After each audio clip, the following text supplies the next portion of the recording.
کفا وسلام علی عبادہ الذین اصطفیٰ اما بعد فاعوذ باللہ من الشیطان الرجیم بسم اللہ الرحمن الرحیم قال اللہ تعالی ومن احسن قولا ممن دعا الی اللہ وعمل صالحا وقال اننی من المسلمین وقال اللہ تعالی فی مقام آخر لو انزلنا هذا القرآن على جبل لرأيت خاشعا متصدعا من خشية الله وتلك الأمثال نضربها للناس لعلهم يتفكرون اللهم صل على سيدنا محمد وعلى آل سيدنا محمد وبارك وسلم۔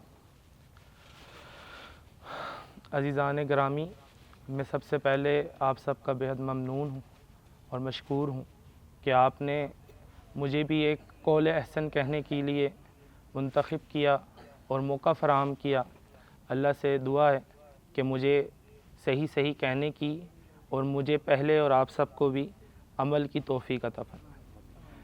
میرے پیارے ساتھیوں، میں نے اپنا تعارف آپ کو عربی میں قرآن کی زبان میں کروایا کہ وقال اننی من المسلمین، کہ میں تو مسلمان ہوں، اور جب میں نے آپ کو یہ تعارف کرا دیا تو میں آپ کے بہت قریب آ گیا۔ کس طرح؟ نبی اکرم صلی اللہ علیہ وسلم نے اسلام کی بنیادی بھائی چارے پہ رکھی۔ میں نے بھی ایک کلمہ پڑھا اور آپ نے بھی ایک کلمہ پڑھا، اور وہ کلمہ عام کلمہ نہیں، اس کلمے کی بہت بڑی تاثیر ہے۔ اگر ایک کافر، ایک شخص جو اللہ کو نہیں مانتا، وہ اس کلمے کو ایک دفعہ پڑھ لے تو اس کی ساری زندگی بدل جاتی ہے۔ یہ کلمہ معمولی کلمہ نہیں ہے، آپ اس کی اہمیت اور افادیت سوچیے۔ یہ کلمہ ایسا کلمہ ہے کہ پڑھنے سے پہلے بندہ کافر تھا، مسلمان ہو گیا۔ یہ کلمہ ایسا کلمہ ہے کہ پڑھنے سے پہلے بندہ مردود تھا، اب محبوب ہو گیا۔ یہ ایسا کلمہ ہے کہ پڑھنے سے پہلے بندہ نجس تھا، اب پاک ہو گیا۔ یہ ایسا کلمہ ہے کہ پڑھنے سے پہلے بندہ جہنمی تھا، اب جنتی ہو گیا۔ یہ ایسا کلمہ ہے کہ پڑھنے سے پہلے بندہ غافل تھا، اور اب پڑھنے کے بعد وہ اللہ کا قرآن کا قاری ہو گیا۔ یہ محفل چونکہ قرآن کے فہم کی ہے تو ہمارا موضوع بھی قرآن۔ آپ دیکھیے، میں نے آپ سے اپنی رشتہ داری نکال لی، میں نے آپ سے اپنا تعلق نکال لیا، اب میں آپ کا قریبی بھائی بن گیا۔ دیکھیے، خون کے رشتے ماند پڑ گئے جب مہاجر اور انصار کو اللہ کے محبوب صلی اللہ علیہ وسلم نے ایک کلمے کی نسبت سے بھائی بنایا۔ وہ اصل بھائیوں سے زیادہ ایک دوسرے کو پیار کرنے لگے، اس امت کو امت واحدہ بنایا۔ تو یہ کلمہ معمولی کلمہ نہیں ہے، یہ کلمہ بہت تاثیر والا کلمہ ہے۔ اس کلمے کے دو حصے ہیں۔ پہلا حصہ اس کلمے کا ہے لا الہ الا اللہ، اور دوسرا حصہ ہے محمد رسول اللہ۔ اگر ہم نے اس کلمے کو ہی نہیں سمجھا تو اس کلمے کے رشتوں کو کیسے سمجھیں گے؟ اس کلمے کو پہچاننا ہے تو پہلے تمام معبودوں کی نفی کرنی ہے۔ کوئی معبود نہیں، کوئی طاقت والا نہیں، کوئی قوت والا نہیں، لا حول ولا قوت الا باللہ۔ اگر قوت ہے اور طاقت ہے اور عبادت کے لائق ہے تو صرف ایک ذات، اور وہ اللہ ہے۔ دیکھیے، میں آپ کو بتاؤں کہ یہاں پر انسان آپس میں بھی ایک دوسرے کا تعارف کرتا ہے تو جاننا چاہتا ہے یہ پیچھے سے کیسا ہے، اس کا خاندان کیا ہے، اس نے پڑھا کیا ہے، یہ کس علاقے کا ہے۔ ہم نے اپنا معبود چنا، ہم نے اللہ کو اپنا معبود تسلیم کیا، لیکن اگر ہم نے یہ جاننے کی کوشش نہیں کی کہ ہمارا معبود اللہ کیا ہے، ہم نے یہ تو کہہ دیا کہ ہم نے تیری صفات سے تجھ پر ایمان لے کر آئے، لیکن ہمیں اگر یہ نہیں پتا کہ میرے رب تعالیٰ کی صفات کیا ہیں تو پھر ہم کس چیز پر ایمان لائیں؟ آج میرا پورا مقصد صرف اور صرف اللہ قرآن میں خود اپنا جو تعارف کرانا ہے وہ آپ کے سامنے پیش کرنا ہے۔ میرا مقصد اللہ نے جو ہم پہ ذمہ داریاں ڈالی ہیں، جب ہم نے اللہ کو معبود مان لیا، جب ہم نے کلمہ پڑھ لیا تو ہم نے اپنی زندگی کلمے کے حوالے کر دی۔ تو میرا مقصد یہ ہے کہ میں آج آپ کو بتاؤں گا کہ کلمہ پڑھنے کے بعد، اللہ کو حقیقی معبود ماننے کے بعد ہمارے اوپر قرآن کیا ذمہ داری ڈالتا ہے۔ یہ فہم قرآن کورس ہے، قرآن کا فہم، قرآن کی سمجھ۔ آپ کو یہاں پر میں یہ بھی بتانا چاہوں گا، اللہ تعالیٰ نے فرمایا، نبی نے فرمایا وَمَن يُرِدِ اللَّهُ بِهِ خَيْرًا يُفَقِّهُ فِي الدِّينِ، کہ اللہ جس کے ساتھ بھلائی کا ارادہ کر دیتا ہے اس کو دین کی سمجھ عطا فرما دیتا ہے۔ مجھے بتائیے، دین کی سمجھ کیا دین کے دروس کے بغیر؟ دین کی سمجھ کے اللہ والوں کے پاس جانے بغیر، دین کی سمجھ اللہ کے پیغام کو پڑھے بغیر کیا آ سکتی ہے؟ قطعاً نہیں آ سکتی۔ تو میں نے اپنا تعارف تو آپ سے کرا دیا اور کلمے کا بھی تعارف کرا دیا۔ کلمے کے 2 حصے میں نے آپ کو بتائے۔ پہلا حصہ لا الہ الا اللہ عبادت کا تقاضا کرتا ہے، اور دوسرا حصہ محمد رسول اللہ اطاعت کا تقاضا کرتا ہے۔ تو ہم پہلے حصے پہ اللہ تعالیٰ کا تعارف جو اللہ نے خود قرآن میں، ویسے تو سارا کلام اللہ کا ہے، قرآن اللہ کا کلام ہے، اللہ کی بات ہے، لیکن اللہ نے اپنا تعارف اس دنیا میں اپنی آواز میں بھی کیا۔ یہ قرآن ہم تک نبی اکرم صلی اللہ علیہ وسلم کی آواز میں پہنچا، ہے اللہ کی بات، ہے اللہ کا کلام، میرے نبی نے اس میں کوئی تبدیلی نہیں کی، جبرائیل امین نے پہنچانے میں کوئی کوتاہی نہیں کی، یہ ہمارا ایمان ہے۔ لیکن اس کے اندر ایک اللہ نے اپنا تعارف جو اپنی آواز میں اس دنیا کے اندر کیا وہ بھی موجود ہے۔ آج میں آپ سے وہ آپ کے سامنے پیش کروں گا۔ آپ کو یاد ہوگا ایک نبی حضرت موسیٰ علیہ السلام، جن کو کلیم اللہ کہا جاتا ہے کیونکہ انہوں نے اللہ کا کلام سنا، اس کلام میں اللہ نے اپنا تعارف کرایا تھا۔ تو آج ہم اللہ کا تعارف اللہ کی زبان میں جو اللہ نے کرایا تھا وہ پڑھتے ہیں، وہ سنتے ہیں۔ سورہ طٰہٰ ہے۔ اعوذ باللہ من الشیطان الرجیم، بسم اللہ الرحمن الرحیم۔ طٰہٰ ما انزلنا علیک القرآن لتشقى الا تذکرۃ لمن یخشیٰ تنزیلا ممن خلق الارض والسماوات العلی الرحمن علی العرش استویٰ لہ ما فی السماوات وما فی الارض وما بینہما وما تحت الثری وإن تجہر بالقول فإنہ یعلم السر وأخفی اللہ لا الہ الا ہو لہ الاسماء الحسنی وهل أتاك حديث موسى إذ رأى نارا فقال لأهلهم كثوا إني آنست نارا لعلي آتيكم منها بقبس أو أجد على النار هدى فلما أتى نودي يا موسى۔ جب موسیٰ علیہ السلام کا پورا قصہ ہے، آپ نے 12 دفعہ سنا ہوگا کہ موسیٰ علیہ السلام جب کوہ طور پر گئے تو اللہ نے ان کو خطاب کیا۔ تو خطاب کہاں سے شروع کیا؟ فرمایا جب وہاں پہنچے تو آواز آئی موسیٰ۔ موسیٰ کا نام اللہ نے اپنے آپ سے اس دنیا میں لیا۔ فرمایا انی انا ربک، اللہ اکبر، انی انا ربک فاخلع علیک انک بالوادی المقدس طویٰ۔ اللہ اپنا خطاب کرنے سے پہلے آداب سکھلا رہے ہیں، اور ہمیں بھی اللہ نے قرآن کا ادب سکھلایا۔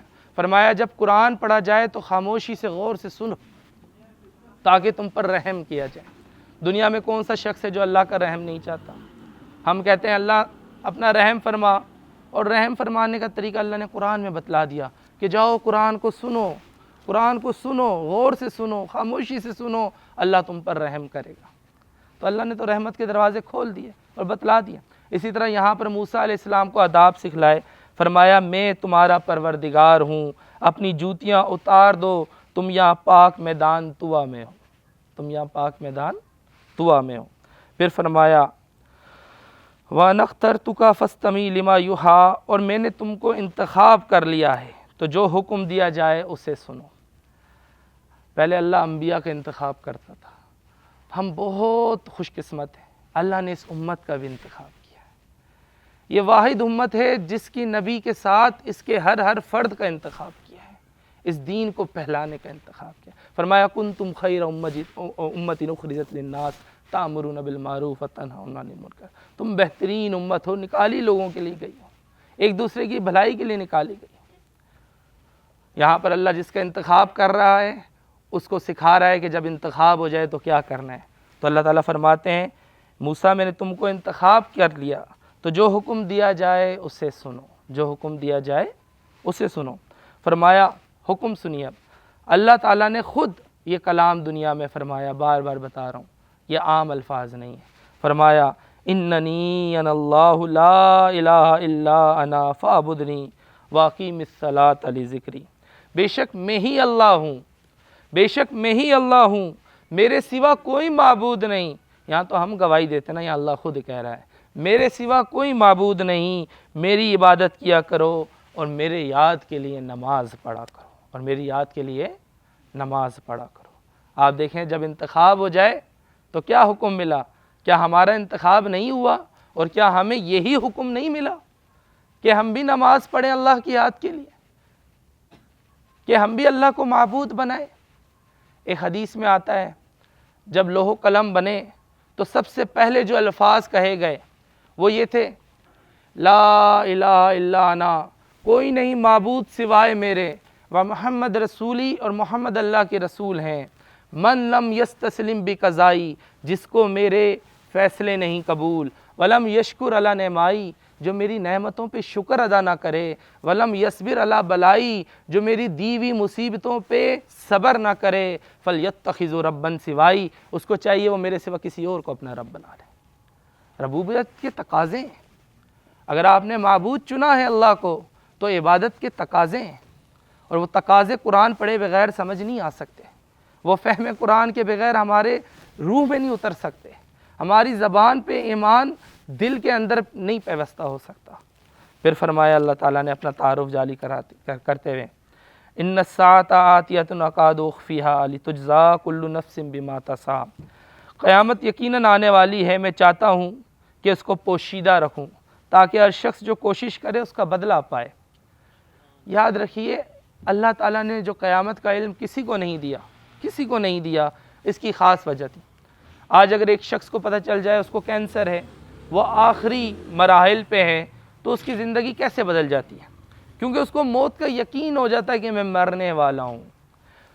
دنیا میں اتنی بڑی حقیقت اللہ کا وجود کا ماننا بھی نہیں جتنا اللہ نے موت کے وجود کا جو ہے یقین پیدا کیا۔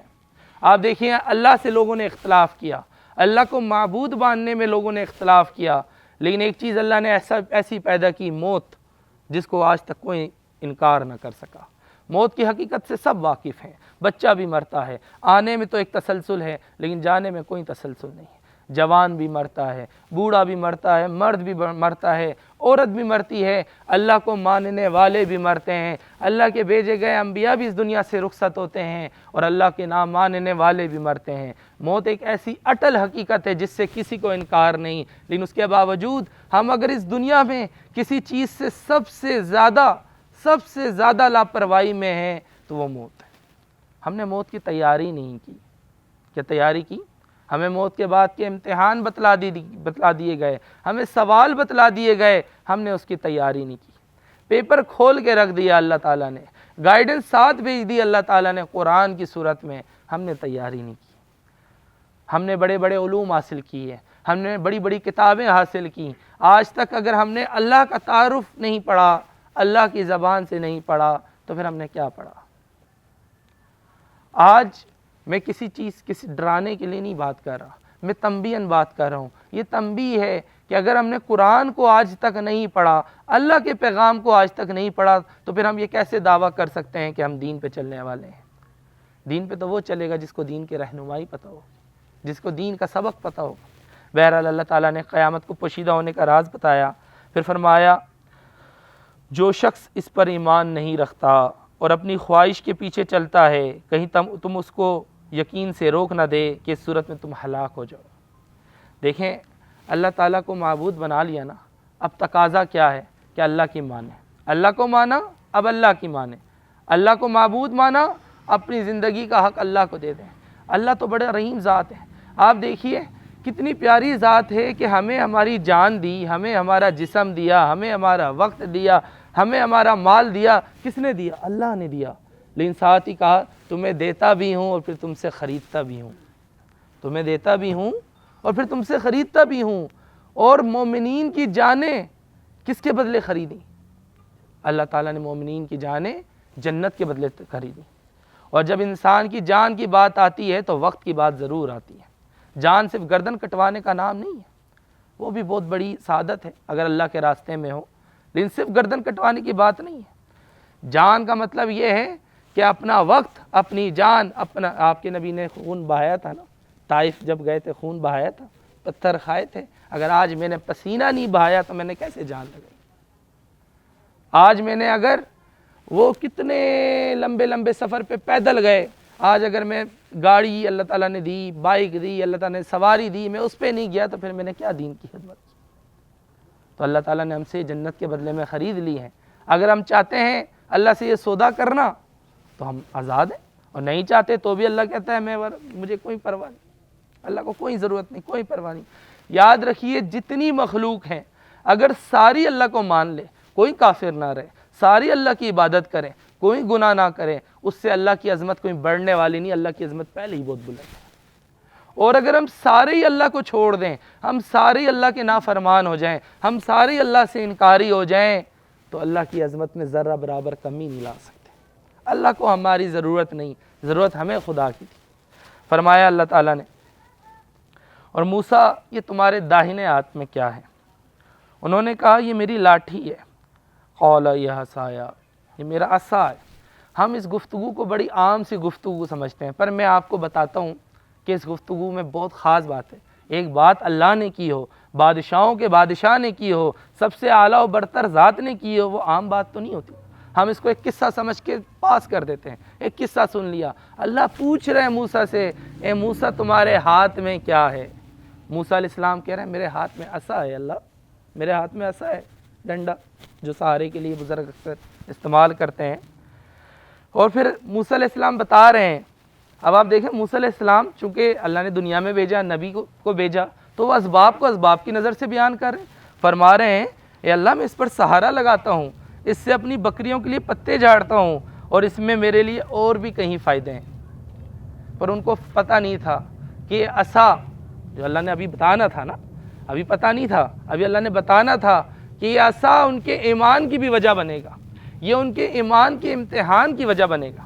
ہم نے کلمہ پڑھا نا، کلمہ ایمان میں آ گئے۔ اب میں آپ کو سمجھانے جا رہا ہوں ان پوائنٹس پر کہ ہمیں پتہ چلے ایمان کے تقاضے کیا تھے۔ یہ عصا والی کہانی صرف ایسی کہانی نہیں، یہاں سے ایمان سیکھتا ہے بندہ۔ فرمایا موسیٰ اسے ڈال دو، موسیٰ اسے ڈال دو۔ تو انہوں نے اس کو ڈال دیا اور وہ سانپ بن کر دوڑنے لگا، وہ سانپ بن کر دوڑنے لگا۔ اب آپ سوچئے کیا ضرورت تھی، کیا ضرورت تھی، لیکن ایمان سکھانا تھا۔ آپ موسیٰ علیہ السلام کے پورے واقعے کو دیکھ لیجئے۔ دیکھیں اللہ تعالیٰ آپ کو آزمائے گا کیسے، کہ وہ کہتے ہیں نا اللہ تعالیٰ نے اتنا آزمایا، پوچھا مت کہ اللہ تیری مدد کب آئے گی۔ اللہ آپ کو سخت مشکل میں ڈالے گا۔ فرمایا وَلَنَبْلُوَنَّكُمْ بِشَيْءٍ مِّنَ الْجُوعِ وَنَقْصٍ مِّنَ الْأَمْوَالِ، کہ میں تمہیں ضرور بضرور آزماؤں گا۔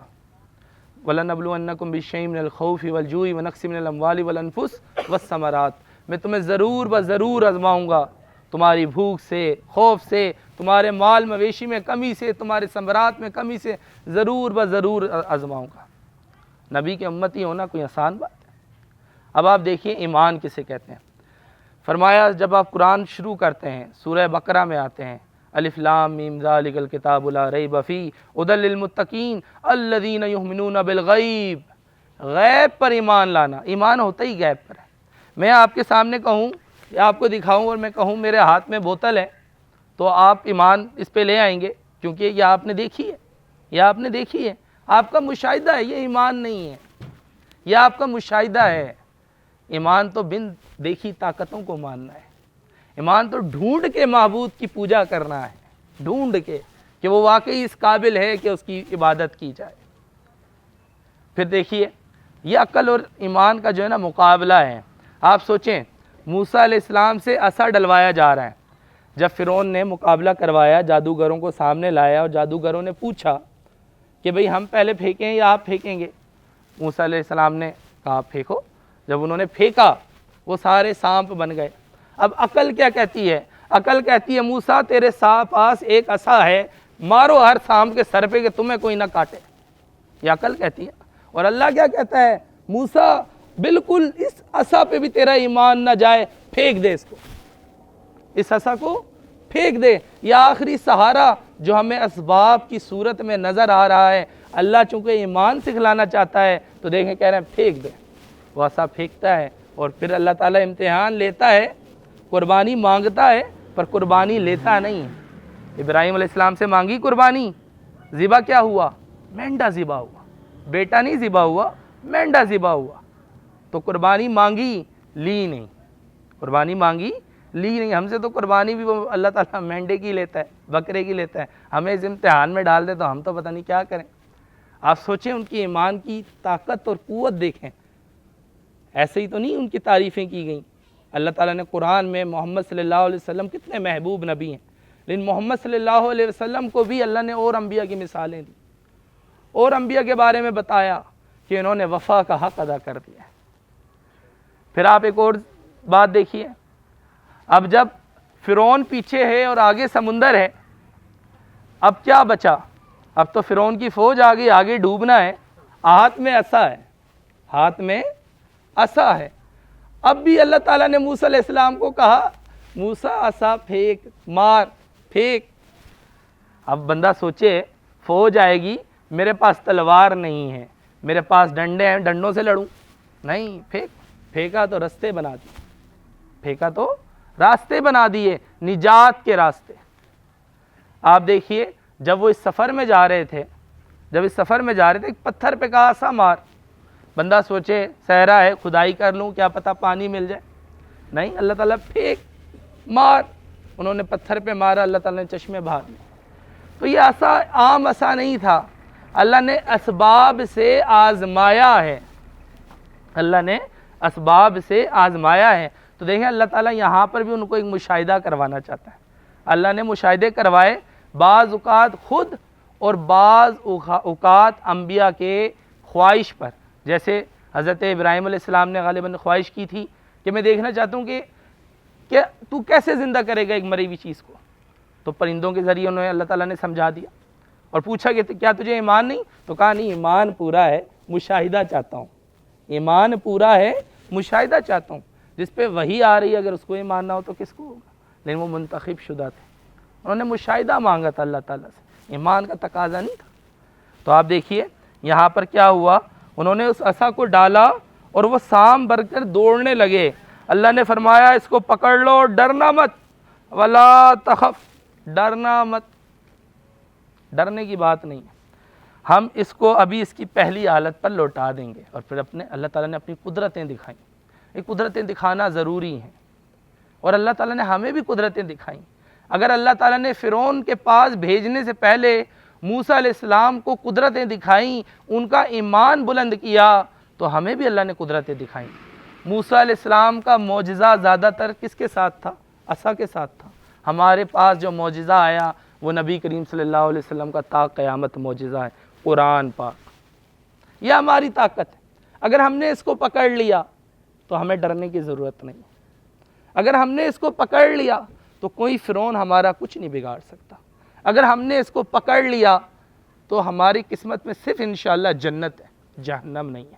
ہمارے پاس اگر آگے سمندر اور پیچھے فرعون ہو تو پھر بھی نجات کے راستے موجود ہیں، کیونکہ ہمارے پاس سب سے بڑا معجزہ، ایسا معجزہ انبیاء کے ہاتھوں میں ہوتا تھا نا۔ میں آپ کو بتاؤں، آپ اتنے خوش قسمت امت ہیں، اتنی خوش قسمت امت ہیں کہ آپ کے نبی کا معجزہ اللہ نے نبی کے ہاتھوں سے آپ کے ہاتھوں میں دے دیا۔ آپ اس معجزے کو کبھی دکھائیں تھے؟ انبیاء کیا کرتے تھے؟ معجزہ دکھاتے تھے تو لوگ مانتے تھے نا۔ ظاہر سی بات ہے، آج کوئی کھڑا ہو جائے میں نبی ہوں، ہمارا ایمان ہے کہ اس سے دلیل مانگنا بھی کفر ہے۔ اس سے اگر ہم کہیں اب کہ تم دلیل دو تم نبی ہے تو یہ بھی کفر ہے۔ ہمارا ایمان ہے قرآن پہ، اللہ کے نبی آخری نبی ہیں۔ لیکن انبیاء معجزہ نہ دکھائیں تو لوگ نہیں مانیں گے، ان کا حق ہے۔ اس وقت آخری نبی نہیں آیا تو ان کا حق ہے، تم اگر نبی ہو تو ثابت کرو۔ اللہ معجزات دکھاتے تھے۔ آج جب نبی نہیں آئے گا تو معجزات کا سلسلہ ختم تو نہیں ہونا تھا۔ آج ہم کیسے دعوت دیتے ہیں؟ اللہ نے وہ معجزہ نبی سے ہمارے ہاتھوں میں دے دیا۔ آج کوئی اور کتاب دنیا میں اپنی اصلی حالت میں موجود نہیں ہے، لیکن یہ قرآن پاک اپنی اصلی حالت میں موجود ہے۔ اور جب یہ قرآن آیا تو آپ دیکھیں اللہ تعالیٰ نے پہلے اس بندے کی تعریف کی نا کہ وَمَنْ أَحْسَنَ قَوْلًا مِّمَّنْ دَعَا إِلَى اللَّهِ، اس سے بہتر، اس سے پیاری کس کی بات ہو سکتی ہے جو اللہ کی طرف بلائے؟ اس سے بہتر اور اس سے پیاری کس کی بات ہو سکتی ہے جو اللہ کی طرف بلائیں؟ تو اللہ تعالیٰ نے اپنی باتوں کو بھی کہا کہ یہ سب سے عمدہ باتیں ہیں، یہ سب سے اچھی باتیں ہیں۔ اللہ تعالیٰ نے قرآن کو ہم پر بہت بڑی نعمت قرار دیا۔ میں آپ کے پاس چند آیات آپ کے سامنے پیش کروں گا، بہت سادے الفاظ میں آپ نے غور سے سننا ہے، اور انشاءاللہ تعالیٰ میری دعا ہے، میری التجا ہے، میری اللہ سے تمنا ہے کہ جس مقصد کے لیے ہم بیٹھے ہیں فہم قرآن، آج اگر ہمارا تعلق قرآن سے جڑ گیا تو میں اٹھتے ہوئے سمجھوں گا کہ اللہ تعالیٰ نے اس محفل کو قبول کر لیا، اللہ تعالیٰ نے اس محفل کو قبول کر لیا۔ سب سے پہلے میں آپ کے سامنے آیات پیش کروں گا۔ اللہ تعالیٰ نے جو فرمایا فرمایا اللہ نزل احسن الحدیث کتابا متشابہا مثانی تقشعر منہ جلود الذین یخشون ربہم ثم تلین جلودہم وقلوبہم الی ذکر اللہ ذالک ھدی اللہ یہدی بہ من یشاء ومن یضلل اللہ فما لہ من ہاد۔ اللہ تعالیٰ فرماتے ہیں اللہ نے نہایت اچھی باتیں نازل فرمائی۔ کیا کسی کو شک؟ ابھی آپ دیکھیں یہ اچھی باتیں نہیں سن رہے، ہم اللہ کی باتیں سن رہے ہیں نا۔ اللہ تعالیٰ خود فرما رہے ہیں یہ نہایت اچھی باتیں ہیں، احسن باتیں ہیں۔ تو اب ایک بندہ اللہ کی طرف کس سے بلائے گا؟ قرآن سے بلائے گا، اس معجزے کو سامنے رکھے گا جس سے انکار کرنا ممکن نہیں ہے ایک ذی شعور بندے کے لیے۔ ایک ذی شعور بندہ اس سے انکار نہیں کر سکتا۔ فرمایا اللہ نے نہایت اچھی باتیں نازل فرمائیں، یعنی یہ قرآن جس کی آیتیں باہم ملتی جلتی ہیں اور دہرائی جاتی ہیں۔ جو لوگ اپنے پروردگار سے ڈرتے ہیں ان کے بدن کے رونگٹے کھڑے ہو جاتے ہیں، یہ ایمان کی نشانی ہے۔ جب آپ اللہ کی آیات سنتے ہیں تو جسم کے رونگٹے کھڑے ہو جاتے ہیں، پھر ان کے بدن اور دل نرم ہو کر اللہ کی یاد کی طرف متوجہ ہو جاتے ہیں۔ یہی اللہ کی ہدایت ہے، وہ اس سے جس کو چاہتا ہے ہدایت دیتے ہیں۔ کیا یہ قرآن، یہ احسن باتیں۔ ہم ہر نماز میں سب سے زیادہ دہرائی جانے والی آیتیں کون سی ہیں؟ سورہ فاتحہ، الحمدللہ رب العالمین الرحمن الرحیم مالک یوم الدین ایاک نعبد و ایاک نستعین اہدنا الصراط المستقیم۔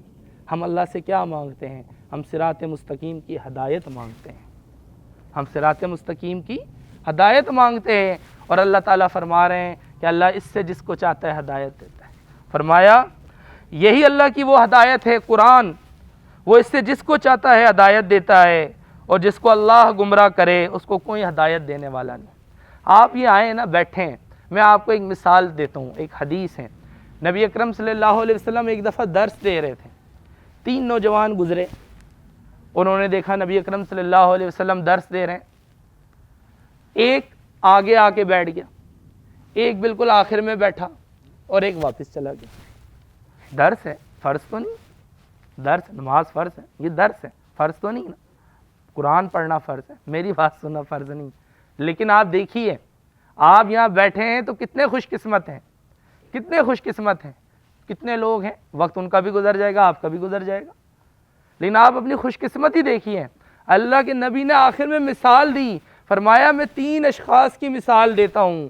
ایک وہ جس نے اللہ کی طرف رجوع کیا تو اللہ نے اس کو اپنے قریب جگہ دی، یہ مثال اس کی تھی جو آگے بیٹھا، جو درس میں آگے بیٹھا۔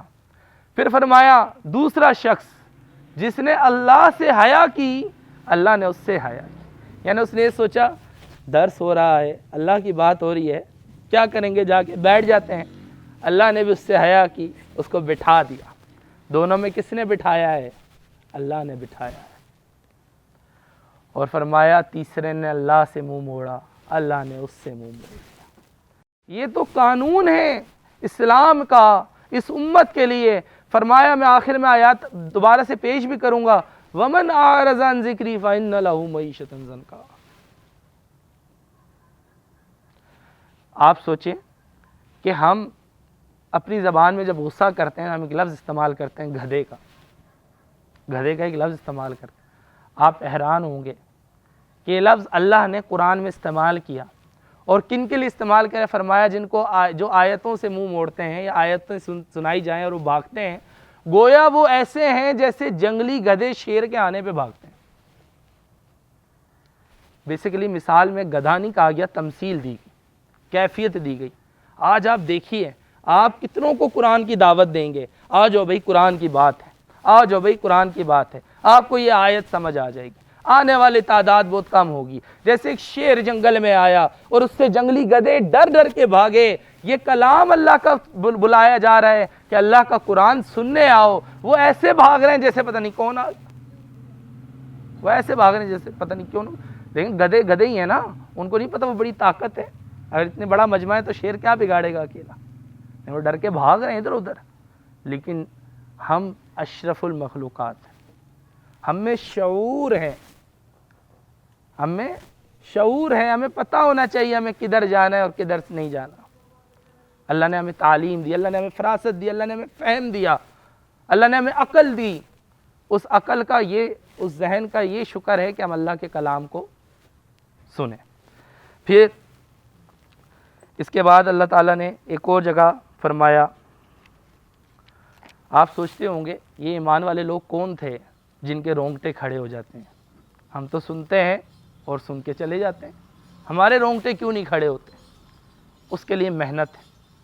ایک آیت میں آپ کے سامنے پیش کرتا ہوں، سورہ قاف کی ہے۔ اللہ تعالیٰ فرماتے ہیں ان فی ذالک لذکر لمن کان لہ قلب او القی السمع وہو شہید، جو شخص دل رکھتا ہے یا دل سے متوجہ ہو کر سنتا ہے اس کے لیے اس میں نصیحت ہے، اس کے لیے اس میں نصیحت ہے۔ اب آپ سوچئے اس کی نصیحت کن لوگوں کے لیے جو متوجہ ہو کر سنیں اور دل رکھیں۔ اگر ہمارے دل پتھر کے ہیں، جیسے اللہ نے قرآن میں بتایا بہت سارے لوگ ہیں دنیا میں جن کے دل پتھروں سے بھی زیادہ سخت ہے، جن کے دل پتھروں سے بھی زیادہ سخت ہے، ان پہ یہ قرآن اثر نہیں کرے گا اگر وہ اس کو غور سے نہیں سنیں گے۔ دیکھیے میں آپ کو ایک چیز بتاؤں، اللہ نے جب ہم نے اللہ کو معبود مانا، اللہ کے کلام کو اللہ کا کلام مانا، تو اب اس کا تقاضا یہ ہے کہ اللہ کی بات کو غور سے سنیں، اور انشاءاللہ مجلس میں اگر کوئی سویا ہو اس کو ساتھ والا اٹھائے گا تو اس کو بھی اللہ تعالیٰ اجر نصیب کرے گا۔ میں چاہتا ہوں میری آپ سے محبت ہے۔ دیکھیں اللہ کے نبی نے فرمایا تھا وہ شخص مومن نہیں ہو سکتا جو دوسرے کے لیے وہی بات پسند کریں جو اپنے لیے پسند کرتے ہیں۔ میں آپ کے لیے وہی مولا پسند کرتا ہوں جو اپنے لیے پسند کرتا ہوں۔ اللہ نے قرآن میں فرمایا فَنِعْمَ الْمَوْلَىٰ وَنِعْمَ النَّصِيرُ، کتنا ہی پیارا مولا ہے، کتنا ہی پیارا مددگار ہے، میں نے اس کو اپنے لیے مولا پسند کیا، آپ کے لیے بھی پسند کرتا ہوں۔ میں اللہ کی رحمت اپنے لیے پسند کر رہا ہوں تو میں آپ کے لیے بھی پسند کروں گا، تو میں چاہوں گا متوجہ رہیں، چاہوں گا متوجہ رہیں۔ پھر اس کے بعد میں آپ کے سامنے ایک اور چیز رکھتا ہوں، اس چیز کا نام ہے تزکیہ۔ دیکھیں اللہ نے سورہ شمس میں 9-10 قسمیں کھانے کے بعد جو بات فرمائی وہ فرمایا قد افلح من زکاہا، یعنی ساری قسمیں کھانے کے بعد فرمایا تحقیق وہ فلاح پا گیا جس نے اپنا تزکیہ کر لیا، اپنے نفس کا تزکیہ کر لیا، اپنے نفس کو پاک کر لیا، صاف کر لیا۔ اور نفس کے تزکیے کے لیے اللہ تعالیٰ نے قرآن شریف میں 4 دفعہ یہ آیات دیں۔ جب ابراہیم علیہ السلام نے دعا کی تو صرف اپنے آل میں نبی کے لیے نہیں کی، بلکہ فرمایا وہ نبی بیج جو تیری آیات کی تلاوت کرے، یتلون آیاتی۔ پھر فرمایا وَيُعَلِّمُهُ الْكِتَابَ وَالْحِکْمَةَ، اور کتاب اور حکمت کی تعلیم دیں۔ اور پھر فرمایا وَيُزَكِّيهِمْ، انہوں نے دعا کی نا، انہوں نے دعا کی، انہوں نے تزکیے کا تعلق یا تزکیے کا ذکر آخر میں کیا، لیکن اللہ تعالیٰ نے جب نبی کی بعثت کا مقصد بتایا، نبی کی بعثت کا مقصد بتایا تو اللہ تعالیٰ نے تزکیے کا ذکر دوسرے نمبر پہ لے آئے۔ فرمایا اللہ نے تم پر احسان کیا کہ تم میں نبی مبعوث کیا جو تم پر اللہ کی آیتیں پڑھ کر سناتا ہے اور تمہارا تزکیہ کرتا ہے اور تمہیں علم و حکمت کی تعلیم دیتا ہے، علم و حکمت، کتاب و حکمت سکھاتا ہے۔ تو آپ دیکھیں اللہ تعالیٰ نے اس کا ذکر دوسرے نمبر پہ کیا، لیکن کس کے بعد کیا؟ آیات کی تلاوت۔ ابھی دل کی سختی کی بات تھی نا، اب ہم نے دل کو نرم بنانا ہے۔ ہمارے دل پہ اس کا اثر نہیں ہوتا نا، ہم نے اس کو دل پہ اثر لانا ہے، اور اللہ نے قرآن کو دلوں کے زنگ کا علاج قرار دیا۔ اللہ نے قرآن کو شفاء الصدور قرار دیا، فرمایا یہ شفا ہے۔ دیکھیں ایک ہوتا ہے علاج اب کامیاب ہو ناکام ہو کچھ بھی ہو سکتا ہے، لیکن یہاں پہ تو ناکامی کا سوال ہی نہیں، یہاں پہ تو ناکامی کا سوال ہی نہیں۔ اللہ نے فرمایا کہ قرآن شفا ہے تمہارے سینوں کی برائیوں کا، اگر اس میں قدورت ہے، اگر اس میں نفرت ہے تو پھر کوئی فائدہ نہیں۔ دیکھیے میں آپ کو ایک چیز بتلاؤں، اللہ تعالیٰ نے جو مخلوقات بنائی بڑا پیارا قاعدہ بنایا، غور سے سنیے گا، غور طلب بات ہے۔ اللہ تعالیٰ نے سب سے پہلے بہت ساری مخلوقات جو بنائی ہے، میں بڑی بڑی بات کر دیتا ہوں، جمادات بنائی، جمادات، پتھر، مٹی۔ جمادات جیم سے ان کی ایک خاص جسامت ہے، ان کی ایک خاص جسامت ہے۔ اگر آپ غور کریں، اللہ نے کہا نا میری خلقت میں غور کرو، اگر آپ غور کریں تو یہ جو نباتات ہوتے ہیں نا، پودے، یہ جمادات ان پر قربان ہو رہے ہوتے ہیں، یہ مٹی ان کو پرورش دے رہی ہوتی ہے، یہ مٹی ان کی غذا کا بندوبست کرتی ہے، یہ اپنے آپ کو قربان کرتی ہے تو فصلیں اٹھتی ہیں۔ کبھی اس میں ہل چلائے جا رہے ہیں، کبھی مٹی کو کھودا جا رہا ہے، کبھی مٹی پہ پانی ڈالا جا رہا ہے، کبھی مٹی پہ کھاد ڈالی جا رہی ہے۔ یہ جمادات نباتات پر قربان ہو رہے ہیں۔ اس کا مطلب یہ ہے کہ نباتات جمادات سے تھوڑے بہتر ہیں، تھوڑے افضل ہیں، کیونکہ ایک کمتر چیز ایک افضل چیز پہ قربان ہوتی ہے۔ ایک کمتر چیز ایک افضل چیز پر قربان ہوتی ہے۔ اب آپ سوچئے کہ نباتات بھی کسی افضل چیز پہ قربان ہوں گے، تو نباتات کس پہ قربان ہوتے ہیں؟ نباتات حیوانات پر قربان ہوتے ہیں۔ اور اگر نباتات جمادات سے افضل تھی تو جمادات کی جسامت بھی نباتات میں ہونی چاہیے اور ایک چیز زیادہ بھی ہونی چاہیے۔ کوئی چیز زیادہ ہو تو افضل ہوتا ہے نا بندہ۔ تو آپ سوچئے وہ چیز کیا ہے؟ جس طرح جمادات کی جسامت جیم میں چھپی تھی، اسی طرح نباتات کی نشو نما نون میں چھپی ہے۔ پتھر بڑھتے نہیں ہیں لیکن پودے بڑھتے ہیں، پودے بڑھتے ہیں۔ پھر آپ دیکھیے نباتات حیوانات پر قربان ہو رہے ہیں۔ اب اگر حیوانات اس نباتات اور جمادات سے افضل ہیں تو اس میں یقیناً جمادات کی جسامت اور نباتات کی نشو نما کے ساتھ ایک چیز زیادہ ہونی چاہیے، اور وہ ایک چیز کیا ہے؟ ذرا غور کیجئے، تفکر کیجئے۔ وہ ایک چیز ہے حرکت۔ کیا گلاب کا پودا یہاں سے اڑ کے وہاں چلا جائے گا؟ نہیں، لیکن حیوانات جائیں گے، حیوانات وہاں جائیں گے، تو حیوانات ان سے افضل ہوئے اور ان کو قربان ہونا پڑا، بکری نے کھا لی ساری فصل۔ اب حیوانات کس پہ قربان ہوتے ہیں؟ کبھی سوچا؟ انسان پر۔ کس پہ قربان ہوتے ہیں؟ انسان پر۔ اور انسان اگر ان سب سے افضل ہے تو ان میں جمادات کی جسامت بھی ہے، ان میں نباتات کی طرح نشو نما بھی ہے، وہ بڑھتے بھی ہیں، حیوانات کی طرح وہ حرکت بھی کرتے ہیں، حیوانات کی طرح وہ حرکت بھی کرتے ہیں۔ اب ایک چیز تو ایسی ہونی چاہیے نا زیادہ کہ وہ ان سب پہ واقعی افضل ہو، وہ چیز اس کے پہلے حرف میں چھپی، انس۔ ہم کہتے ہیں نا اللہ نے انسان کو نسیان سے بنایا ہے، لیکن اگر ہم دیکھیں تو اللہ نے انسان کو انس سے بھی بنایا ہے، محبت۔ اور یہ یقین جانیے بندہ کبھی اس کی بات نہیں مان سکتا جس سے وہ محبت نہ کرے۔ یہ قاعدہ ہے، یہ یونیورسل ٹروتھ ہے کہ اگر ہم نے اللہ کی بات ماننی ہے، جو سب کہیں گے ماننی ہے، سب کہیں گے نا ماننی ہے، تو اس کے لیے ضروری ہے اللہ سے محبت کی جائے، اللہ سے محبت کی جائے۔ اگر انسان میں یہ انس نہیں ہوگا، اللہ سے محبت نہیں ہوگی، تو اللہ قرآن میں پتہ ہے کیا فرماتا ہے؟ اللہ تعالیٰ فرماتا ہے اولئک کالانعام، وہ تو چوپایوں کی طرح ہے۔ اللہ کہتے ہیں انسان کہلانے کے لائق نہیں ہو، واپس نچلی کیٹیگری میں چلے جاؤ، تم تو چوپایوں کی طرح ہو، بل ہم ادل، لیکن تم اس سے بھی زیادہ گئے گزرے ہو۔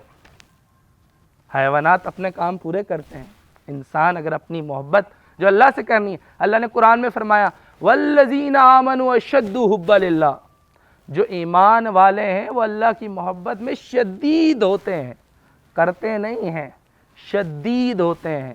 شدید محبت کے تقاضے ہوتے ہیں، شدید محبت کے تقاضے ہوتے ہیں۔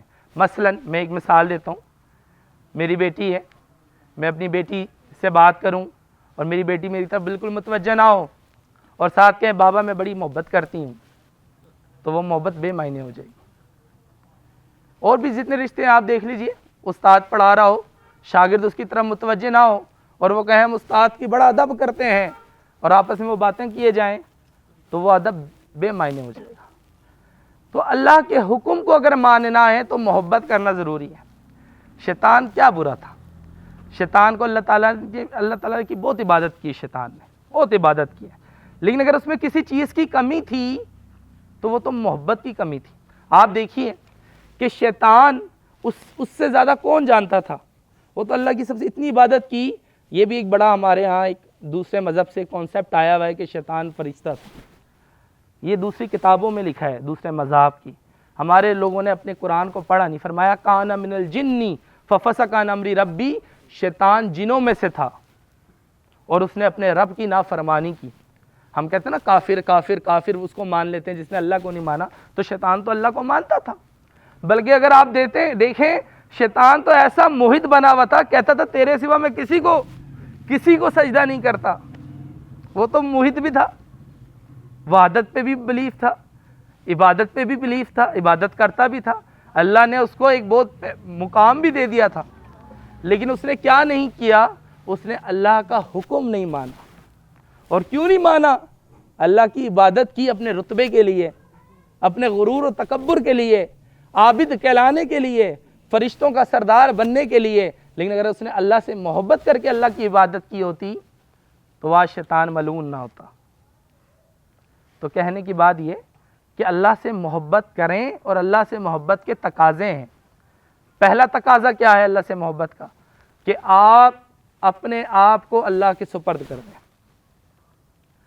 فرمایا ایک حدیث ہے، اے آدم کے بیٹے، ایک تیری چاہت ہے ایک میری چاہت ہے، ہوگا وہی جو میری چاہت ہے، بس اگر تو سپرد کر دے اس کو جو تیری چاہت ہے اس کے جو میری چاہت ہے، تو وہ بھی تجھے دوں گا جو تیری چاہت ہے، اور اگر تو نے مخالفت کی اس کی جو میری چاہت ہے اس سے جو تیری چاہت ہے، تو تجھے تھکا دوں گا اس میں جو تیری چاہت ہے، اور ہوگا وہی جو میری چاہت ہے۔ اگر آپ انسان کی تاریخ اٹھائیں تو آپ کو بڑے لوگ ملیں گے، انہوں نے ایک دوسرے کے لیے محبت میں جانیں دی ہیں، پر ہماری محبت دیکھیے اللہ سے کہ ہم اتنے لاپرواہ کہ میرے نبی جس نے واقعی ہر چیز پہنچانے کا حق ادا کیا، کہ اس بستی میں، آج میں اس بستی میں پہلی دفعہ آیا ہوں، اس بستی میں بھی ہر گھر میں قرآن پہنچایا۔ نبی کدھر آیا؟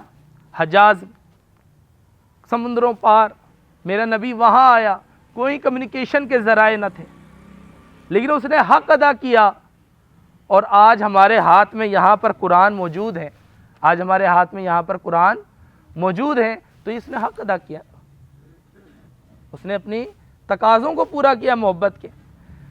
میں ایک آپ کو قصہ سناتا ہوں، آپ کو سمجھ زیادہ آ جائے گا۔ آپ نے نام سنے ہوں گے محمود و ایاز۔ محمود و ایاز کے نام، اس کے 3 باتیں ہیں جو سمجھنے والی ہیں۔ ایک تعلق تھا، محمود شاہ محمود ایک بادشاہ تھا، اور ایاز اس کا ایک وزیر تھا۔ ایاز اس کا ایک وزیر تھا، اس کو بہت محبوب تھا، اور دوسرے وزراء اس سے جلتے تھے۔ دیکھیں یہاں پہ دنیا میں جلتے ہیں لوگ جو جائز نہیں ہے، اور میرے نبی نے فرمایا 2 حسد جائز ہیں، 2 حسد جائز ہیں۔ ایک اس شخص سے حسد جس کو اللہ نے دین کا علم دیا اور وہ اس کو پھیلا رہا ہے، اس سے حسد جائز ہے، لیکن اس کی طرح بننے کے لیے، اس کی طرح بننے کے لیے۔ اور ایک دوسرا اس شخص سے جس کو اللہ نے مال دیا اور وہ اللہ کی راہ میں خرچ کیے جا رہے ہیں۔ تو بہرحال میں آپ کو ان کا ایک واقعہ سنا رہا ہوں۔ ان کے بارے میں اقبال نے شعر بھی کہا تھا، ایک ہی صف میں کھڑے ہو گئے محمود و ایاز، نہ کوئی بندہ رہا نہ کوئی بندہ نواز۔ تو ایک دفعہ بادشاہ نے کڑوا پھل منگوایا اور تمام وزراء کو دیا، سب نے تھوک دیا۔ ایاز کھاتا رہا۔ بادشاہ نے پوچھا، اے ایاز تجھے کڑوا نہیں لگا؟ تجھے کڑوا نہیں لگا؟ کہا جی کڑوا لگا، پر تو روز میٹھا پھل کھلاتا ہے، آج کڑوا کھلا دیا تو میں تیری دل کو توڑ دوں کہ آج تو نے مجھے کڑوا پھل کیوں کھلایا؟ آپ سوچیے میرے اللہ نے کتنی رحمتیں کی۔ ہم اگر رحمتیں گنیں تو گن نہیں سکتے، کیونکہ اللہ نے فرمایا میری رحمت ہر چیز سے وسیع ہے، ہر چیز سے۔ تو آپ سوچیں دنیا کتنی وسیع ہے، ہم پوری دنیا، ہمیں پورا پنڈی نہیں دیکھ سکا، اتنے سال ہو گئے، مر جاؤں گا پر پورا پنڈی شاید کبھی بھی نہ دیکھ سکوں، ایک چپا، تو میں اپنی اللہ کی رحمت کو کیسے محیط کر سکتا ہوں؟ لیکن آپ دیکھیے اللہ نے ہمیں کان دیے، آنکھیں دی، جسم دیا، صلاحیتیں دی، اپنی محبت دی، اس کی رحمت دیکھیے، ہمیں قرآن دیا، فرمایا الرحمن علم القرآن خلق الانسان علمہ البیان۔ رحمت ہے، اللہ خود کہہ رہے ہیں رحیم وہ ذات ہے جس نے قرآن کی تعلیم دی۔ ابھی غور کیا، الرحمن علم القرآن، رحمان کو رحمان کیوں مانتے ہیں؟ کیونکہ رحمان نے قرآن کی تعلیم دی، رحمت ہے۔ ابھی ہمارے گرد فرشتے ہیں، آپ کو پتہ ہے کہ ہمارا تذکرہ کدھر ہو رہا ہے؟ ہمارا تذکرہ کسی چینل میں نہیں ہو رہا، ہم تو اتنے اندھیرے میں بیٹھے ہیں کہ شاید ان 2 گھروں کے علاوہ کسی کو پتہ بھی نہ ہو، لیکن ہمارا تذکرہ آسمانوں میں ہو رہا ہے۔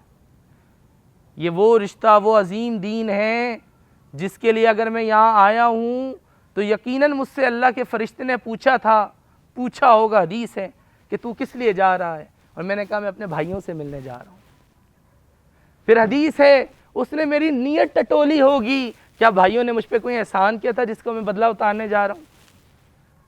اور اللہ سے دعا ہے اس کو یہی جواب ملا ہو کہ نہیں، میں تو اللہ کی محبت میں جا رہا ہوں۔ اور پھر اس فرشتے نے مجھے یقین ہے نوید سنائی ہوگی کہ تم جان لو کہ اللہ بھی تم سے محبت کرتا ہے کیونکہ تم اس کی محبت میں جا رہے ہو، اور جان لو کہ تمہارا تذکرہ اوپر اللہ تعالیٰ آسمانوں میں کر رہا ہے۔ ہمارا یہ نیکی اللہ اس کا تذکرہ آسمانوں میں کر رہا ہے، یہ چھوٹی نیکی نہیں ہے۔ تو وہ اللہ جس نے رحمتیں دیں، جب وہ آزماتا ہے، میں نے آپ کو بتایا قربانی مانگتا ہے لیتا نہیں ہے، دینے سے ڈرے نہ، مانگتا ہے لیتا نہیں ہے۔ جب وہ آزماتا ہے تو ہم کہہ دیتے ہیں اللہ تجھے میں ہی ملا تھا، ہم اللہ سے شکوے شروع کر دیتے ہیں۔ ایک ایاز اپنے بادشاہ سے شکوہ نہیں کر رہا، ہم اپنے محبوب اللہ جس سے دعویٰ ہے پیار کا، ہم اس سے شکوے کر رہے ہیں۔ اللہ تو نے ہمیں مال نہیں دیا، اللہ تو نے ہمیں غریب بنانا تھا۔ آگے دیکھیے، اس کے پاس ایک صندوق تھا جس کو وہ بڑا سنبھال کے رکھتا تھا۔ دوسروں کو شک ہوا کہ اس نے اس میں کچھ ہیرے جواہرات چھپائے ہیں، انہوں نے بادشاہ کو بتایا، بادشاہ نے کہا بلا لو، بلایا، کھولا تو اس میں پرانے کپڑے، پرانی جوتیاں۔ پوچھا اے ایاز یہ کیا؟ کہا یہ میری اوقات تھی جب میں یہاں آیا تھا، میں روز اس کو دیکھتا ہوں تاکہ اپنی اوقات نہ بھولوں اور یہ نہ بھولوں کہ مجھے یہاں پہنچانے والا کون ہے۔ آپ کو پتہ ہے انسان کی کیا اوقات تھی؟ اللہ اکبر۔ اللہ تعالیٰ نے ایک حدیث میں اس کا ذکر فرمایا تجھے ایک قطرے سے پیدا کیا، تجھے ایک قطرے سے پیدا کیا، تجھے تیرے ماں کے پیٹ میں رکھا، وقت مقررہ پہ آنے پہ تجھے باہر نکالا، تیرے لیے تیری ماں کے پستانوں میں دودھ کی نہریں جاری کی، احسان گنوا رہے ہیں، اور تو اتنا کمزور تھا کہ خود کھا نہیں سکتا تھا، تو تیرے ماں باپ کے دل میں رحم ڈال دیا۔ رحیم، ماں سے اللہ نے اپنی رحمت کو کئی دفعہ بتایا ہے ہمیں سمجھانے کے لیے، باپ سے بھی سمجھا سکتا تھا، اور باپ شفیق ہوتے ہیں، رحیم ذرا کم ہی ہوتے ہیں۔ رحمت ماں سے ہی نظر آتی ہے، آپ کی ہر لغزش پہ، آپ کی ہر کوتاہی پہ، پھر بھی آپ کو گلے سے ضرور لگا لیتے۔ اللہ نے فرمایا 70 ماؤں سے زیادہ پیار کرتا ہوں، 70 ماؤں سے زیادہ رحیم۔ بار بار جہاں سے شروع کرتا ہوں رحمت پہ آ جاتی ہے بات، جہاں سے جاتا ہوں پھر رحمت پہ آ جاتے ہیں۔ تو بہرحال اوقات ہمیں یاد رکھنی ہے۔ فرمایا کہ تمہارے ماں کے باپ کے دل میں رحم ڈال دیا، وہ کھاتے نہ تھے جب تک تجھے کھلا نہ دے، وہ سوتے نہ تھے جب تک تجھے سلا نہ دے۔ اور انسان کیا چیز ہے؟ آیا تو ہل بھی نہیں سکتا، اگر اس کو کوئی دیکھے نا تو وہ کچھ بھی نہیں کر سکتا، وہ اپنی نشو و نما بھی نہیں کر سکتا، اور جب جاتا ہے تو بادشاہ کہتا ہے نا میرے ہاتھ باہر نکال کے رکھنا کفن سے کہ دنیا جان لے کہ میں اس دنیا سے خالی ہاتھ جا رہا ہوں۔ یہ ہے ہماری اوقات۔ اس اتنی بڑی کائنات میں ایک چھوٹی سی جگہ پر بیٹھے ہیں ہم اور فرعون بنے پھرتے ہیں۔ ہمیں اپنی اوقات میں اللہ نے فرمایا اور جب تجھے جوان کیا، تیری ہڈیوں کو مضبوط کیا، تو اب تو مجھ سے مقابلہ کرتا ہے، مجھ سے مقابلہ کرتا ہے۔ تو کہنے کی بات یہ، تیسری بات، آخری بات ہے یاز اور محمود کی، مجھے نہیں پتا ٹائم کتنا ہونے والا ہے، میری بہت ساری باتیں تھیں پر وہ رہ گئیں، کیونکہ آپ لوگوں کی محبت دیکھی، آپ لوگوں کی توجہ دیکھی، تو میں نے سوچا کہ اللہ سے محبت ہوگی تو بندہ قرآن پڑھے گا۔ آخری بات بتاتا ہوں، پھر اپنی بات کو کنکلوڈ کروں گا۔ کچھ بزرگان دین ہیں تو ان کے لیے کچھ آیات بھی تھوڑی سی اینڈ میں پیش کروں گا۔ فرمایا یہ جو ایاز تھا نا، ایک دفعہ محمود نے سارے وزیروں کو بٹھایا اور ایک ہیرا دیا اور ایک ہتھوڑا دیا اور کہا آج تمہاری ذہانت کا مقابلہ ہے، آج تمہاری ذہانت کا مقابلہ ہے۔ پہلے بادشاہ کے پاس آیا، اس نے کہا بادشاہ تیرا بڑا قیمتی ہیرا ہے، میں کیوں توڑوں؟ بادشاہ نے کہا بہت خوب، اور وزیروں میں پاس ہوتا گیا، باقیوں نے بھی یہی جواب دیا۔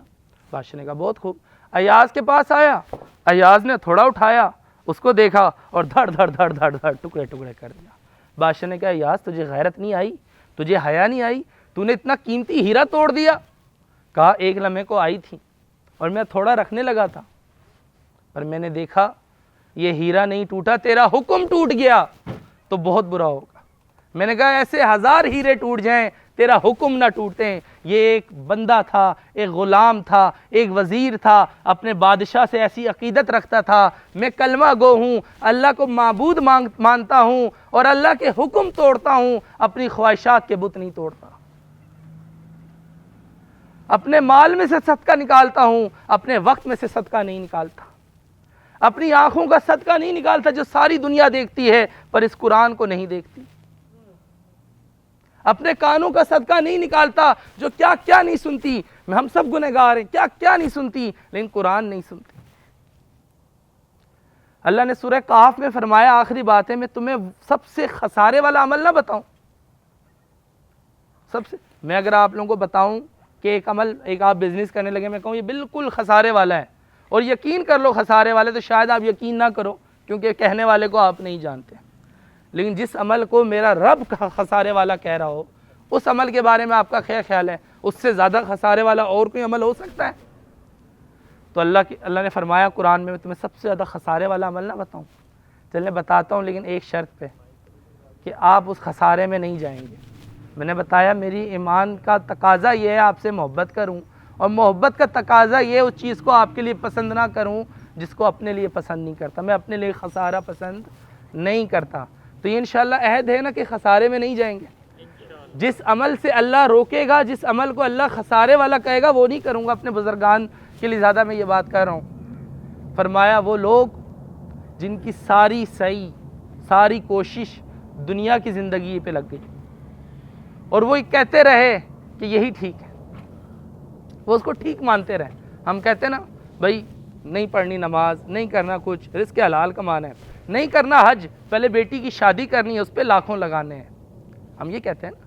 ہم اللہ سے محبت کے دعوے کرتے ہیں، ہم اپنی زندگی کے جو کامیابیاں ہیں کس کو گن رہے ہیں؟ اللہ کے حکم اور فرائض کو نہیں گن رہے ہیں، اپنی دنیاوی چیزوں کو گن رہے ہیں جس میں دنیا نے ہمیں کچھ کہنا ہے۔ تو فرمایا اس سے زیادہ خسارے والا کوئی نہیں جس کی ساری کاوشیں، ساری کوششیں، ساری صلاحیتیں دنیا کے لیے لگ گئیں اور وہ اپنے آپ کو ٹھیک راستے پر سمجھتے ہیں۔ تو آج آپ نے اپنے راستوں کا تعین کرنا ہے، آج آپ نے اپنے دلوں کو حاضر کرنا ہے، اور آج آپ نے یہ وعدہ کرنا ہے کہ ہم اللہ سے محبت صرف زبانی نہیں کریں گے، صرف کلامی نہیں کریں گے، اللہ سے محبت کا حق ادا کریں گے۔ اللہ تعالیٰ فرماتے ہیں افلا یتدبرون القرآن ام علی قلوب اقفالها، تم قرآن میں تدبر کیوں نہیں کرتے؟ کیا تمہارے دلوں پہ تالے لگ گئے ہیں؟ آج اپنے آپ کو اللہ کے سپرد کر کے اٹھیے، آج یہ وعدہ کر کے اٹھیے کہ آج ہی گھر جاؤں گا اور آج ہی اس قرآن کو جس کو کبھی سینے سے نہیں لگایا اور چومنے کے علاوہ کبھی پڑھا نہیں، آج میں اس کو پڑھوں گا۔ آج یہ وعدہ کیجئے کہ میں اللہ کے کلام کو پڑھوں گا، کیونکہ اللہ کو سنیں گے تو محبت ہوگی۔ یہ انشاءاللہ وعدہ کریں کہ کل کے پروگرام میں سب اپنے اپنے ساتھ اور ساتھیوں کو لائیں گے، ان کو بتائیں گے قرآن کی دعوت ہے، قرآن کا پیغام ہے، قرآن کے فہم کی دعوت ہے۔ اگر آپ کل اپنے ساتھ دو دو تین تین چار چار ساتھی لانے میں کامیاب ہو گئے، آپ نے اپنے وقت کا صدقہ نکالا اور جا جا کے ملاقاتیں کی، تو سمجھ جائیے گا اللہ نے بھی آپ سے محبت کی ہے۔ اللہ کہتے ہیں میری طرف ایک قدم ہو، میں تمہاری طرف میری رحمت دوڑ کر آئے گی۔ تو آج یہ وعدہ کریں انشاءاللہ قرآن کو ترجمے کے ساتھ پڑھیں گے۔ بہت زیادہ میں نہیں کہتا تفاسیریں پڑھیں، بھائی اللہ کی نصیحت ہے، اس سے بہتر کس کی بات ہے؟ آپ پڑھیں، اللہ آپ کو خود رہنمائی دے گا، یقین جانیے، آپ پڑھیں آپ کو خود رہنمائی ملے گی۔ تو آج یہ وعدہ کریں انشاءاللہ کہ کل کے پروگرام میں یہاں تعداد آپ سب کی کاوشوں سے دگنی نہیں تگنی نہیں، جتنی زیادہ ہو سکے ہوگی انشاءاللہ۔ وعدہ کرتے ہیں، دعا کرتے ہیں، اس کے بعد پھر انشاءاللہ پروگرام کو ختم کریں گے۔ الرحمن الرحیم مالک یوم الدین، اللہم صلی علی سیدنا محمد وعلی آل سیدنا محمد وبارک وسلم۔ لا الہ الا اللہ وحدہ لا شریک لہ، لہ الملک لہ الحمد وہو علی کل شیء قدیر۔ اللہم لا مانع لما اعطیت ولا معطی لما منعت ولا ينفع ذا الجد منک الجد۔ یا اللہ، اے رب کریم، اے رب رحیم، ہم تیرے خطا کار، گناہ کار، سیاہ کار بندے ہیں۔ رب کریم ہمارے گناہوں کو معاف فرما۔ رب کریم ہم تیرے سامنے اقبال جرم کرتے ہیں، رب کریم ہمیں مغفرت عطا فرما۔ رب کریم ہم نے تیری قدر کا حق ادا نہیں کیا، جیسے تیری قدر کرنی چاہیے تھی ویسے تیری قدر نہیں کی۔ رب کریم ہمارے اس گناہ کو، اس ناقدری کو معاف فرما۔ رب کریم ہم نے تلاوت قرآن کا حق ادا نہیں کیا جس کا ذکر تو نے قرآن میں کیا، رب کریم ہمیں معاف فرما۔ رب کریم ہم تیرے سامنے ہاتھ اٹھا کے وعدہ کرتے ہیں تیرے قرآن کو پڑھیں گے، تیرے قرآن کو سمجھیں گے اور تجھ سے دعا کرتے ہیں، ہم کمزور ہیں، ہم نفس کے غلام بنے ہوئے ہیں، رب کریم ہمارے نفس اور دل کو اس کی اتباع میں لگا دے۔ رب کریم ہم تجھ سے ہدایت کا راستہ طلب کرتے ہیں۔ رب کریم ہم نے اپنی ساری کوششیں، ساری سیاح رب کریم دنیا کے لیے لگا دی۔ رب کریم تیرا قابلیت نہیں قبولیت چلتی ہے، اے اللہ ہمیں اپنے راستے میں قبول فرما۔ رب کریم ہمیں اپنے راستے میں رب کریم اپنے دین کی اشاعت میں قبول فرما۔ رب کریم کل ہم تیرے نبی کا سامنا کریں تو رب کریم ان میں نہ ہو جن کے بارے میں اللہ کے نبی فرمائیں گے کہ میری قوم نے قرآن کو چھوڑ دیا تھا۔ رب کریم ہم چاہتے ہیں ان میں ہو جس کے لیے قرآن جھگڑا کرے کہ اس نے راتوں کو جاگا تھا، اس نے میری اشاعت کی تھی، اس نے مجھے پڑھا تھا۔ رب کریم ہمیں قرآن کی شفاعت اور سفارش نصیب فرما، نبی کی شفاعت اور سفارش نصیب فرما۔ رب کریم الہ العالمین ہم یہاں گرمی نہیں سہ سکتے، رب کریم تیری جہنم کی آگ کیا سہیں گے۔ رب کریم ہمارے گناہوں کو نہ دیکھ، رب کریم اپنی رحمت کو دیکھ۔ رب کریم تیری رحمت کے تذکرے ہر زبان پر ہیں، رب کریم تجھے تیری رحمت کا واسطہ، رب کریم تجھے تیری رحمت کا واسطہ، رب کریم تیری ایک نگاہ کی بات ہے، رب کریم ہماری زندگیوں کا سوال ہے۔ رب کریم الہ العالمین اللہ ہمیں ریاکاری سے بچا، رب کریم ہماری ویسی کم نیکیاں ہیں، رب کریم ریاکاری سے بچا۔ رب کریم ہماری دعاؤں میں جو مانگنا چاہیے تھا نہ مانگ سکے وہ بھی عطا فرما، جتنی خیریں تیرے نبی نے مانگی ہمیں عطا فرما، جو نہ مانگنا چاہیے تھا مانگ لیا ہمیں محفوظ فرما، جن شرور سے تیرے نبی نے پناہ مانگی ہمیں محفوظ فرما۔ رب کریم ہمیں قبول فرما، رب کریم اس گناہ گار زبان سے اپنے کلام کو جاری فرما، رب کریم ہمیں اس پہ عمل اور فہم عطا نصیب فرما، رب کریم ہمیں بھائیوں والی محبت نصیب فرما، رب کریم اس علاقے میں یہاں کے رہنے والوں کو یہاں آئے شخص کے گھر کے اندر رب کریم رحمت نصیب فرما۔ رب کریم تجھ سے کثرت نہیں مانگتے، تجھ سے برکتیں مانگتے ہیں۔ رب کریم ہمارے مال میں، ہمارے حال میں، ہمارے بدن میں، ہمارے دین میں، دنیا میں، خاندان میں، رب کریم ہماری عزت میں، ہمارے رب کریم باتوں میں سب میں مدد اور برکت نصیب فرما۔ رب کریم تجھ سے مانگتے ہیں ہماری نصرت فرما۔ اللہم اعنا علی ذکرک و شکرک و حسن عبادتک۔ رب کریم ہمیں ایسا بندہ بنا جیسا تو دیکھنا چاہتا ہے۔ رب کریم ہم تجھ کو مانگتے ہیں، رب کریم تجھ سے ہمیشہ دنیا مانگی، آج ہم تجھ کو مانگتے ہیں۔ رب کریم تو ہمارا ہو جا، ہمیں اپنا بنا۔ رب کریم الہ العالمین ان ٹوٹی پھوٹی باتوں کو، اس ٹوٹی پھوٹی دعوت کو اور ان کمزور دعاؤں کو رب کریم اپنی رحمت سے قبول فرما۔ سبحان ربک رب العزت عما یصفون وسلام علی المرسلین والحمد للہ رب العالمین۔ آمین۔